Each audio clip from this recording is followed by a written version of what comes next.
Hello students, आज से हम फिजिक्स 12th की न्यूमेरिकल्स की एक सीरीज शुरू कर रहे हैं और आज हम इस वीडियो में इस सीरीज के मोस्ट इम्पोर्टेंट 10 क्वेश्चंस सॉल्व करेंगे। तो इसका पहला प्रश्न है कि एक एएमयू द्रव्यमान छति से कितनी ऊर्जा निकलती है। तो हमें यहाँ जो द्रव्यमान छति है वो दी गई है, जिसे हम डेल्टा एम से प्रदर्शित करते हैं। ये दिया गया है एक एएमयू। एएमयू यहाँ एटॉमिक मास यूनिट है और हमें यहाँ इससे ऊर्जा यानी एनर्जी पूछी गई है। तो हम जानते हैं कि एनर्जी और मास डिफेक्ट में जो रिलेशन होता है वो होता है E बराबर delta M into C square. लेकिन हम जानते हैं कि यहाँ जो डेल्टा एम है ये हमेशा केजी में होता है यानी किलोग्राम में होता है और यहाँ मास हमको एएमयू में दिया गया है। तो हम इस एएमयू को यदि केजी में लिखना चाहें तो ये होता है 1.66 इंटू 10 की पावर माइनस के 27 केजी। और अब इस फॉर्मूले में यदि हम डेल्टा एम के स्थान पर 1.66 into 10 to the power minus 27 into C की वैल्यू, यहाँ सी प्रकाश की चाल है जिसे हम 2.99 इंटू 10 की पावर 8 रख देते हैं और इसका यहाँ स्क्वायर। तो ये जब हम इसको सॉल्व करेंगे और इन दोनों का जब मल्टीप्लाई करेंगे तो ये हमको मिलेगा 14.92 गुणा 10 की घात माइनस 11 जूल। ये जो एनर्जी हमने कैलकुलेट की है ये हमको जूल में मिली है। यदि हम इसे इलेक्ट्रॉन वोल्ट में कन्वर्ट करना चाहें तो ये 14.92 गुणा 10 की घात माइनस 11 बटे 1.6 गुणा 10 की घात माइनस 19 से हमको गुणा करना पड़ेगा, सॉरी भाग देना पड़ेगा। तो ये हो जाएगा, जब हम इसे सॉल्व करेंगे तो यहाँ 1 दशमलव से 1 दशमलव हटा लेते हैं तो 149.2 बटे 16 और यहाँ माइनस के 19 ऊपर घात जब जाएंगी तो ये प्लस 19 हो जाएगा और ये मिलेगा मुझे 10 की घात 8 इलेक्ट्रॉन वोल्ट।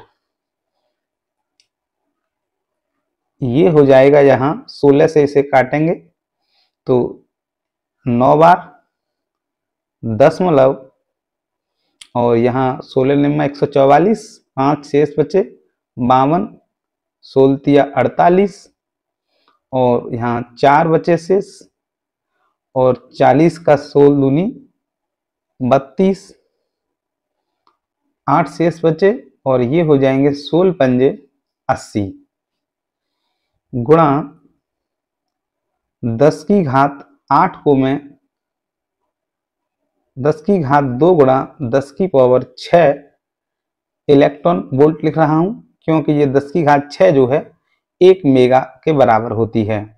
तो ये हो जाएगा E बराबर, अगर मैं इस 10 की पावर 2 को यहाँ मल्टीप्लाई कर दूं तो ये हो जाएगा 932.5 गुणा 10 की घात 6 इलेक्ट्रॉन वोल्ट, या इसे लिखा जा सकता है E बराबर 932.5 मेगा इलेक्ट्रॉन वोल्ट। और यही क्या होगा, इसका आंसर होगा। अगला प्रश्न देखते हैं, क्वेश्चन नंबर 2। विद्युत क्षेत्र E वेक्टर बराबर 3i cap plus 4j cap newton प्रति कूलाम एक तल के पृष्ठ क्षेत्रफल A vector equal to 10i cap metre square से गुजरता है। इसका वैद्युत फ्लक्स ज्ञात कीजिए। तो सबसे पहले जो दिया गया है उसे लिखते हैं। हमें दिया गया है ई वेक्टर बराबर 3 I cap plus 4 J cap, तथा जो ए वेक्टर है, एरिया वेक्टर, ये दिया गया है 10 आई कैप। हमें यहाँ जो पूछा गया है, ये पूछा गया है फाई यानी वैद्युत फ्लक्स पूछा गया है। तो हम जानते हैं कि इन तीनों में जो रिलेशन होता है, वैद्युत फ्लक्स एक अदिश राशि है, तो इन दोनों का यहाँ पर अदिश गुणनफल होता है E vector dot A vector. तो यही मान यहाँ ई वेक्टर का यदि हम लगाएंगे तो ये हो जाएगा 3 I cap plus 4 J cap dot A vector का मान लगाएंगे तो 10 आई कैप, और जब इन दोनों का डॉट प्रोडक्ट करेंगे तो 10 का मल्टीप्लाई 3 से हो जाएगा 30, और जे का जब आई से करेंगे तो 0 हो जाएगा। और वैद्युत फ्लक्स का जो मात्रक होता है, एक होता है वोल्ट प्रति मीटर और इसका दूसरा मात्रक होता है न्यूटन मीटर स्क्वायर प्रति कूलाम। तो यही इसका उत्तर होगा। अगला प्रश्न देखते हैं, क्वेश्चन नंबर 3। हीलियम आयन यानी इसका जो परमाणु क्रमांक है वो Z बराबर 2 है कि प्रथम उत्तेजित अवस्था की ऊर्जा की गणना कीजिए। तो हम जानते हैं कि ये हीलियम प्लस है, इसका मतलब इसने अपना जो एक इलेक्ट्रॉन है वो त्याग दिया है, केवल इसमें एक ही इलेक्ट्रॉन है, तो ये हाइड्रोजन लाइक एटम हो जाएगा। तो किसी भी उत्तेजित अवस्था की जो ऊर्जा का जो फॉर्मूला होता है वो होता है En बराबर माइनस के 13.6 गुणा n स्क्वायर बटे Z स्क्वायर इलेक्ट्रॉन वोल्ट। तो हम जानते हैं कि ये प्रथम उत्तेजित अवस्था की बात कर रहा है, तो जो मूल अवस्था है n बराबर 1 में एक इलेक्ट्रॉन यहाँ रहता है, और ये पहली प्रथम उत्तेजित अवस्था यानी n बराबर 2 में गया होगा। तो यहाँ पर जो n की वैल्यू है वो यहाँ 2 होगी, और जो Z की वैल्यू है वो हमें दी गई है, Z बराबर यहाँ 2 होगा।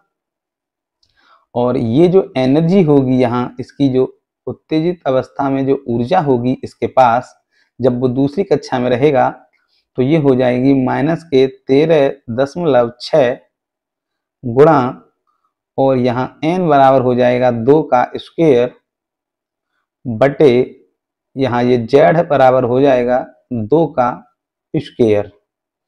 तो ये हमें मिलेगी ऊर्जा माइनस के 13.6, और ये दोनों कैंसिल हो जाएंगे इलेक्ट्रॉन वोल्ट।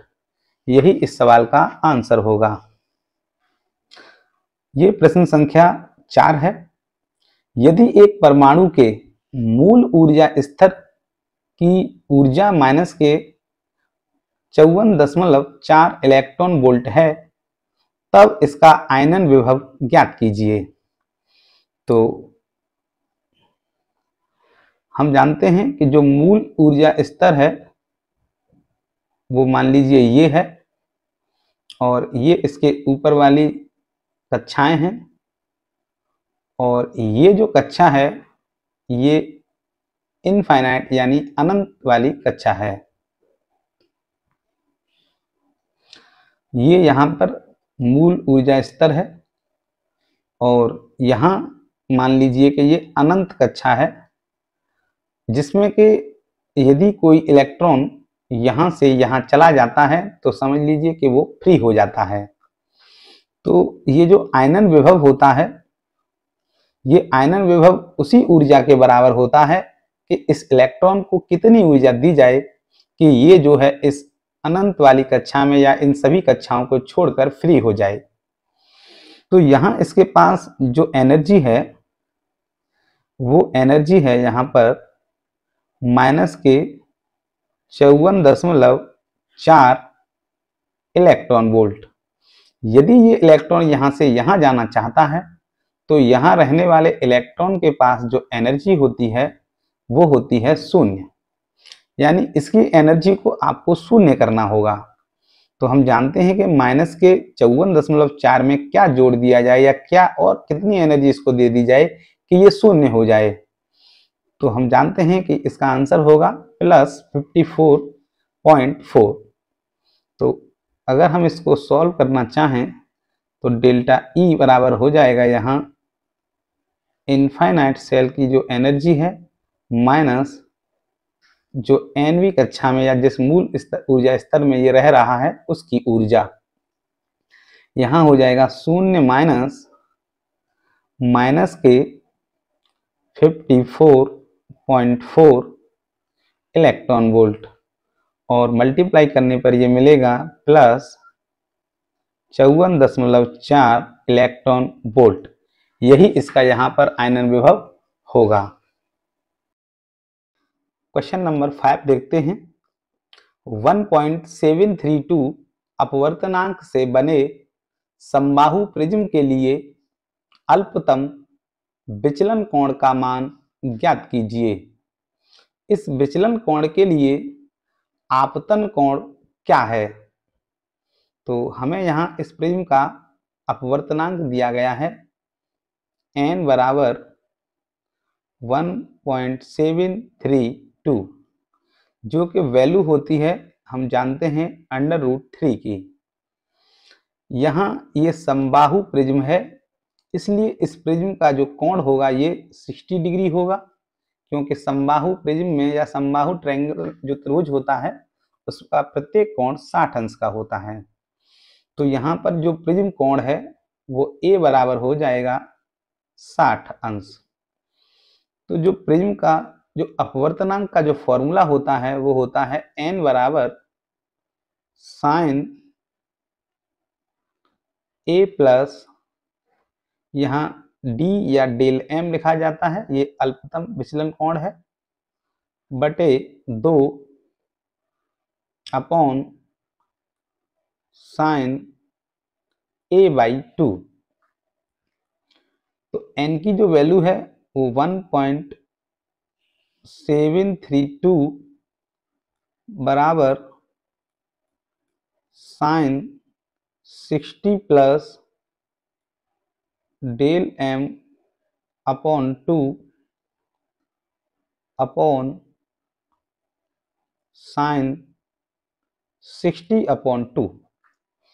तो ये जो वैल्यू है मैं इसे √3 भी लिख सकता हूँ, √3, और इधर से जब मैं इसको काटूंगा तो ये मुझे 30 मिलेगा और इधर जब मल्टीप्लाई करूंगा तो ये हो जाएगा इनटू साइन 30 डिग्री बराबर साइन 60 प्लस डेल m बटे 2।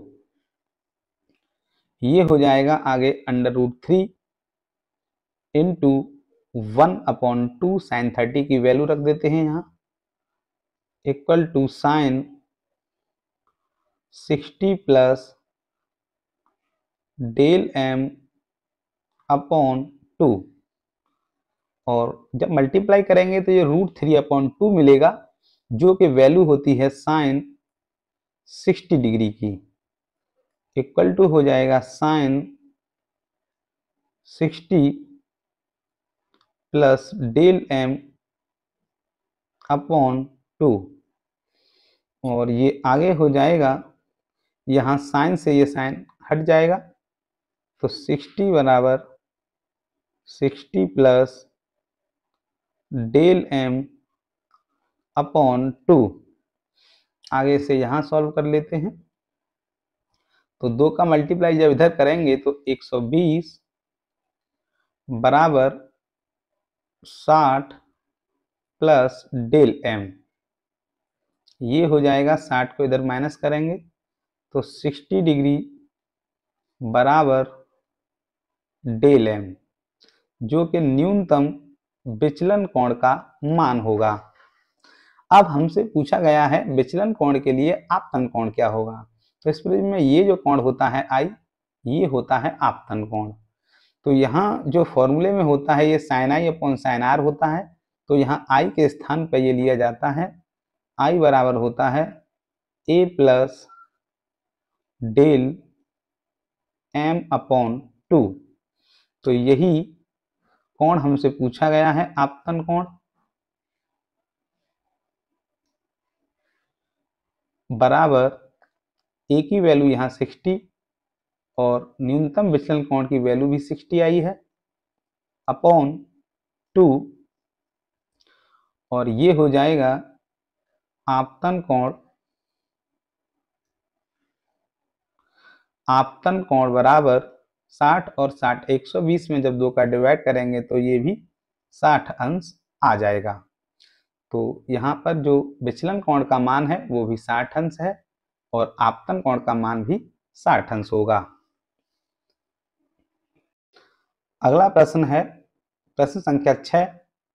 20 सेमी फोकस दूरी का एक अपसारी लेंस एवं 30 सेमी फोकस दूरी का एक अभिसारी लेंस एक ही मुख्य अक्ष में परस्पर 15 सेमी दूरी पर रखे हैं।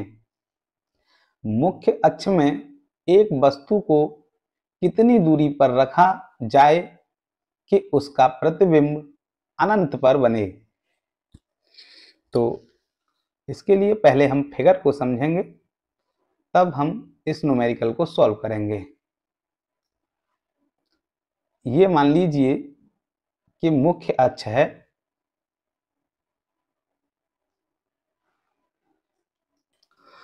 और ये दो लेंस यहां इस मुख्य अक्ष पर परस्पर 15 सेंटीमीटर दूरी पर रखे हुए हैं।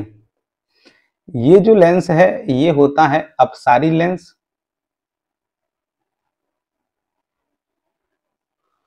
और ये होता है अभिसारी लेंस।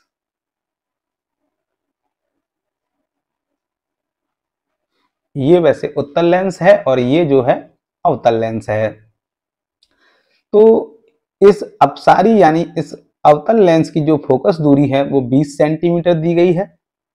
मान लीजिए f1 बराबर, और हम जानते हैं कि इसका मुख्य फोकस यहाँ होता है तो माइनस के 20 लिख देते हैं इसे। और ये उत्तल लेंस है, इसका मुख्य फोकस इधर होता है तो इसकी जो फोकस दूरी होगी वो प्लस 30 सेंटीमीटर होगी। अब इस प्रश्न में दिया गया है कि मुख्य अक्ष में वस्तु को कितनी दूर रखा जाए कि उसका प्रतिबिंब अनंत पर बने। तो हम जानते हैं कि इस लेंस द्वारा जो प्रतिबिंब बनेगा वह ये वाला लेंस उसे वस्तु समझेगा और फिर उसका फाइनल प्रतिबिंब जो है अनंत पर बनाएगा। तो ये उत्तल लेंस अनंत पर प्रतिबिंब बनाएगा, इसका मतलब ये हुआ कि इसका जो प्रथम फोकस होगा यदि वहां से किरणें चलकर आएंगी तो निश्चित ही वो अनंत पर जाकर मिलेंगी या वो मुख्य अक्ष के समांतर हो जाती हैं। तो हम जानते हैं कि इसकी फोकस दूरी यदि 30 सेंटीमीटर है तो इसका जो प्रथम फोकस है यहां से 30 सेंटीमीटर इधर बाईं ओर होगा। तो इन दोनों लेंसों के बीच की दूरी यहाँ 15 सेंटीमीटर है और मैं ये मान लूं कि यहाँ 15 सेंटीमीटर और हो गई यहां से लेके यहां तक, और ये यहां से यहां तक कुल फोकस दूरी 30 सेंटीमीटर मान लेते हैं हम इसे। तो यहां यदि प्रतिबिंब बनाएगा ये अपसारी लेंस, तब फिर यहां से जो चलने वाली किरणें होंगी यहां अपवर्तन के पश्चात अनंत पर जाकर मिलेंगी, यहां से अनंत पर जाकर मिलेंगी। तो इस लेंस के लिए देखते हैं हम, तो इस लेंस का जो फाइनल प्रतिबिंब है वो यहां बनना चाहिए, यानी ये 15 सेंटीमीटर पर है और ये 30 सेंटीमीटर पर है यहां से। तो यानी यहाँ 15 सेंटीमीटर की दूरी पर, यहाँ 15 सेंटीमीटर की दूरी पर माइनस के 15 लेंगे क्योंकि ये बाईं ओर है, इस लेंस का प्रतिबिंब बनेगा। और इस लेंस की जो फोकस दूरी है वो यहां दी गई है, f1 बराबर माइनस के 20 सेंटीमीटर और इस लेंस के जो प्रतिबिंब की दूरी है वो माइनस के 15 सेंटीमीटर है।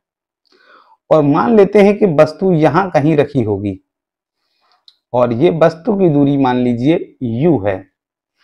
इस u की वैल्यू ही हमको पता करनी है, तो आइए इसको पता करते हैं। तो लेंस फॉर्मूला होता है 1/f बराबर 1/v माइनस 1/u। तो 1 जो f की वैल्यू है यहाँ इस लेंस के लिए वो है माइनस के 20 सेंटीमीटर, और ये 1/v यानी जो प्रतिबिंब की जो दूरी होगी, जो फाइनल प्रतिबिंब ये वाला जो बनाएगा वो यहाँ 15 सेंटीमीटर दूर बनाएगा। और जब ये 15 सेंटीमीटर दूर यहाँ बनाएगा जो कि इस लेंस के लिए वो प्रथम फोकस होगा, और इस फोकस को जब ये वस्तु समझेगा अवतल उत्तल लेंस, तो यहाँ से जाने वाली किरणें अपवर्तन के पश्चात समांतर हो जाएंगी, और या ये कहें कि अनंत पर जाकर प्रतिबिंब बनेगा। तो ये होगा यहाँ माइनस के 1/u। इसे जब हम इधर लाएंगे तो ये प्लस के 1/15 माइनस के 1/20 इक्वल टू माइनस के 1/u। यहाँ एलसीएम आएगा दोनों का 60, 15 से 60 में भाग देंगे 4 और 20 से देंगे तो 3 माइनस 1/u। ये हो जाएगा 1/60 बराबर माइनस के 1/u, या मैं ये कहूँ कि u बराबर होगा माइनस के 60 सेंटीमीटर। यानी इस लेंस से जो अपसारी लेंस है वस्तु इधर, माइनस का मतलब होता है कि ये बाईं ओर 60 सेंटीमीटर की दूरी पर रखी होगी। यही इस सवाल में पूछा गया था। अगला प्रश्न देखते हैं, प्रश्न संख्या 7। दिए गए परिपथ में एमीटर द्वारा मापी गई धारा ज्ञात कीजिए। यानी इस चित्र में ये जो एमीटर द्वारा जो धारा का मान होगा ये हमको ज्ञात करना है। तो इस चित्र को समझने के लिए हमें दो कॉन्सेप्ट समझने हैं।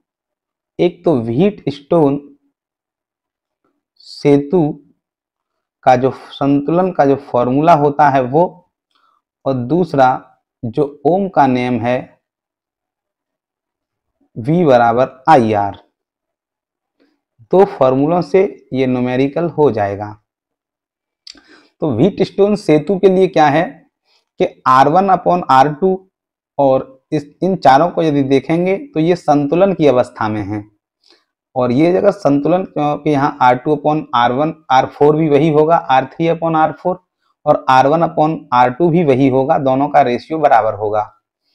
तो उस कंडीशन में क्या होता है, संतुलन की अवस्था में यहाँ जो बीच में जो गैल्वेनोमीटर लगा होता है उसमें धारा का मान 0 आता है, और यहाँ क्या होगा, यहाँ जो बीच में जो प्रतिरोध लगा होता है इसको हम कंसीडर नहीं करते फिर, तो ये वाला जो प्रतिरोध है ये यहाँ पे हो जाएगा कैंसिल।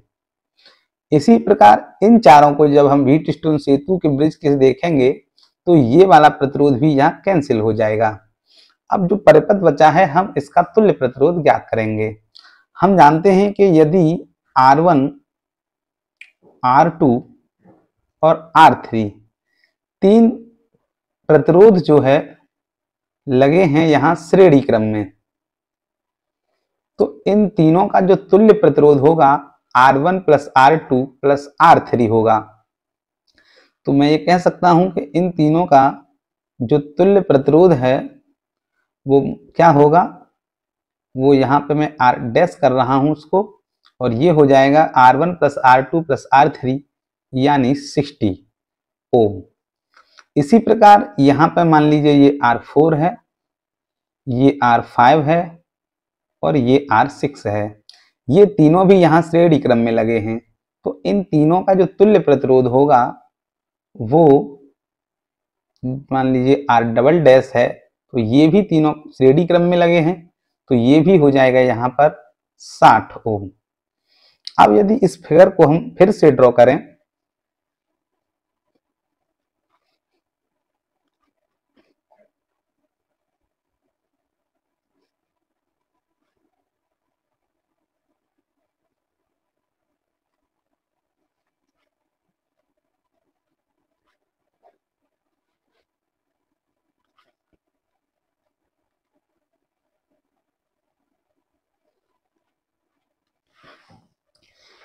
तो इस फिगर को अब हम दोबारा से जब ड्रॉ करेंगे तो इन तीनों के स्थान पर ये एक 60 ओम का प्रतिरोध लगेगा और इन तीनों के स्थान पर ये एक 60 ओम का प्रतिरोध लगेगा, जो कि मैंने इसको माना था आर डैश और इसको माना था आर डबल डैश। इन दोनों का जो तुल्य प्रतिरोध होगा वो होगा 1 अपॉन आर इक्विवेलेंट यानी तुल्य प्रतिरोध बराबर 1 upon r dash plus 1 upon r double dash. क्यों? क्योंकि ये दोनों जो प्रतिरोध हैं ये अब समांतर क्रम में लगे हुए हैं और समांतर क्रम के लिए जो तुल्य प्रतिरोध का फॉर्मूला है वो 1 अपॉन आर बराबर 1 upon r one plus 1 upon r two होता है। तो ये हो जाएगा 1 अपॉन तुल्य प्रतिरोध बराबर 1 अपॉन 60 प्लस 1 अपॉन 60। तो यहाँ से इसे सॉल्व करेंगे तो ये मिलेगा 2 अपॉन 60 और यहाँ 2 से ये 30 बार कैंसिल हो जाएगा। तो यहाँ से जो तुल्य प्रतिरोध आएगा इस पूरे सर्किट यानी पूरे परपथ का जो तुल्य प्रतिरोध आएगा वो आएगा 30 ओम। अब हम यहाँ से लगाते हैं ओम का नियम।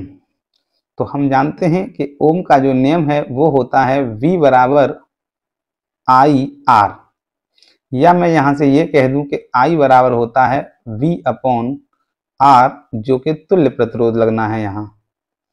तो I बराबर ये V का मान है यहाँ 60 वोल्ट और तुल्य प्रतिरोध है हमारा 30 ओम और ये इससे कटने के बाद मिलेगा हमें 2 और I का मान आएगा एम्पियर में। यही इस सवाल का आंसर होगा और इस एमीटर द्वारा जो नापी गई धारा होगी 2 एम्पियर। प्रश्न संख्या 8, यदि ड्यूट्रॉन नाभिक तथा अल्फा कण की बंधन ऊर्जा प्रति न्यूक्लियन क्रमशः 1.25 मेगा इलेक्ट्रॉन वोल्ट तथा 7.4 मेगा इलेक्ट्रॉन वोल्ट हो तो निम्नलिखित अभिक्रिया में Q का मान ज्ञात कीजिए। तो देखिए इधर 2 न्यूट्रॉन हैं और इधर एक अल्फा पार्टिकल है और प्लस Q है। तो हम जानते हैं कि एक न्यूट्रॉन यानी जो एक न्यूट्रॉन 1H2 इसकी जो बंधन ऊर्जा है वो 1.25 मेगा इलेक्ट्रॉन वोल्ट दी गई है और इधर जो अल्फा पार्टिकल है इसकी जो बंधन ऊर्जा प्रति न्यूक्लियन दी गई है ये दी गई है 7.4 मेगा इलेक्ट्रॉन वोल्ट। तो इन दोनों हम इधर भी दोनों न्यूट्रॉन की कुल बंधन ऊर्जा निकालेंगे टोटल और इधर अल्फा पार्टिकल की भी टोटल बाइंडिंग एनर्जी या बंधन ऊर्जा ज्ञात करेंगे। इन दोनों का जो डिफरेंस होगा वही Q का मान होता है, क्योंकि यहाँ जितनी भी द्रव्यमान क्षति होती है वही ऊर्जा में बदल जाती है। तो इसके पास जो नंबर ऑफ न्यूक्लियन है, यहाँ 2 प्रोटॉन हैं, 2 ड्यूट्रॉन हैं, सॉरी 1s2 और 1s2 और इधर है एक अल्फा पार्टिकल जिसके पास यहाँ पे 2 न्यूक्लियन हैं और यहाँ नंबर ऑफ न्यूक्लियन 2 हैं और यहाँ जो नंबर ऑफ न्यूक्लियन हैं अल्फा पार्टिकल में जो कि हीलियम नाभिक होता है वो 4 हैं। तो इसके पास जो टोटल बाइंडिंग एनर्जी होगी, इस न्यूट्रॉन के पास जो टोटल बाइंडिंग एनर्जी होगी वो होगी 2 गुणा 1.25 मेगा इलेक्ट्रॉन वोल्ट और इस न्यूट्रॉन के पास भी होगी 2 गुणा 1.25 मेगा इलेक्ट्रॉन वोल्ट, क्योंकि यहाँ पर 2 न्यूक्लियन हैं और यहाँ भी 2 न्यूक्लियन हैं। जबकि इधर होगी अल्फा पार्टिकल के पास 4 गुणा और इसके पास जो पर न्यूक्लियन एनर्जी है वो 7.4 है। तो ये हो जाएगा इंटू 7.4 मेगा इलेक्ट्रॉन वोल्ट।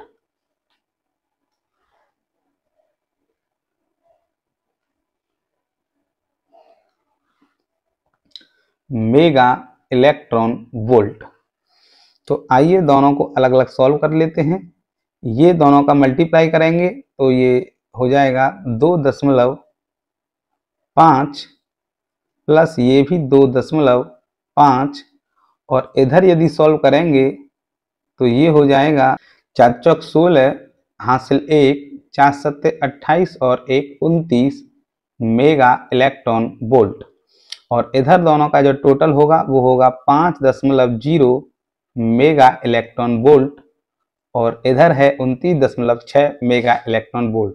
तो Q की जो वैल्यू होगी इन दोनों का डिफरेंस होगा, इसे माइनस कर लेते हैं। 29.6 माइनस 5.0 और दोनों को माइनस करेंगे 6.9 में से यहाँ 5 गया तो 4, 2, 24.6 मेगा इलेक्ट्रॉन वोल्ट, यही यहाँ इस Q की वैल्यू होगी। अगला प्रश्न देखते हैं, प्रश्न संख्या 9। एक अवतल लेंस के प्रत्येक पृष्ठ की वक्रता त्रिज्या 30 सेमी है तथा अपवर्तनांक 1.5, ये यहाँ सेमी नहीं होगा, है। इसकी फोकस दूरी ज्ञात कीजिए। तो हमें यहाँ अवतल लेंस है, तो हम जानते हैं कि अवतल लेंस जो है कुछ इस तरह से होता है और एक यहाँ इसकी वक्रता त्रिज्या इधर होगी और एक इसकी इधर होगी। तो इधर जो मान लीजिए R1 है, इसकी वैल्यू तो माइनस के 30 सेंटीमीटर हो जाएगी क्योंकि ये बाईं ओर होगा, और जो R2 है इसकी वैल्यू यहाँ प्लस के 30 सेंटीमीटर होगी, और जो अपवर्तनांक है n वो दिया है 1.5 और यहाँ हमसे इसकी फोकस दूरी पूछी गई है। तो फॉर्मूला होता है 1/f बराबर n-1 into 1/r1 minus 1/r2। ये किसी भी कांच से अपवर्तन का सूत्र है। तो ये हो जाएगा 1/f बराबर 1.5 माइनस 1 और यहाँ R1 की वैल्यू माइनस 30 और माइनस ये भी यहाँ प्लस 30, ये हो जाएगा 1/f बराबर, यहाँ जब 1.5 में से 1 को माइनस करेंगे तो 0.5 आएगा और यहाँ ये भी माइनस और ये भी माइनस, तो माइनस के 2/30 हो जाएगा और आगे होगा ये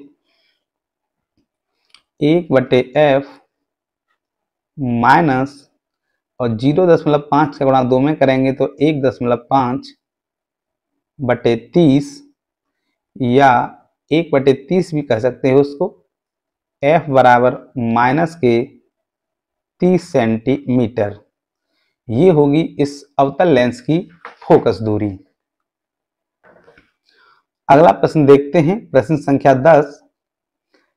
1.0 इंटू 10⁹ कूलाम से आवेशित कण चुंबकीय क्षेत्र V वेक्टर बराबर 4i cap plus 3j cap tesla में V वेक्टर बराबर माइनस के 75 i cap plus 100 j cap metre प्रति सेकंड से प्रवेश करता है।